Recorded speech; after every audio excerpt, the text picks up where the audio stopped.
திரு ஸ்டாலின் அவர்களே, உங்களுக்கு தில்லு திராணி தெம்பு இருந்தா அண்ணா திமுக அரசாங்கத்தை பற்றி பேசுங்க. பதில் சொல்ல தயார்.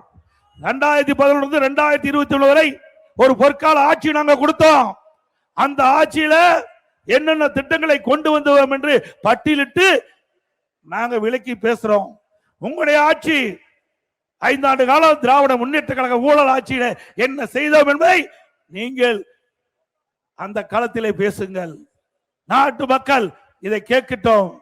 தமிழ்நாட்டு மக்கள் அதற்கு தீர்ப்பு அளிக்கட்டும். இன்னும் அந்த சவாலுக்கு பதிலே இல்லை.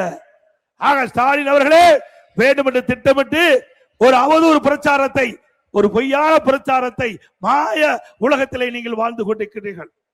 ஆக உண்மையிலேயே தமிழகத்தில் நம்மை எதிர்க்கக்கூடிய சக்தி திமுகவுக்கு இல்லை என்பதை நிரூபணமாகிவிட்டது. இன்னைக்கு எப்பொழுது பார்த்தாலும் பேசுகிறார் எடப்பாடி பழனிசாமி டெல்லிக்கு அடிமை என்று. திரு ஸ்டாலின் அவர்களே, நான் பல கூட்டத்தில் நான் இந்த கருத்தை தெரிவித்து விட்டேன்.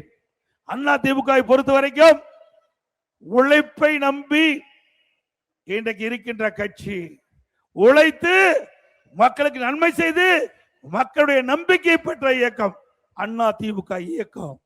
ஆகவே நாங்கள் யாருக்கும் அடிமை இல்லை. அதே நேரத்தில் கூட்டணி என்று அமைத்து விட்டால் எங்களுடைய நிர்வாகிகள் தொண்டர்கள் இரவுகள் வராமல் கூட்டணி வேட்பாளர்கள் தன்னுடைய வேட்பாளராக கருதி வெற்றிக்கு பாடுபடக்கூடிய இயக்கம் அண்ணா திமுக இயக்கம்.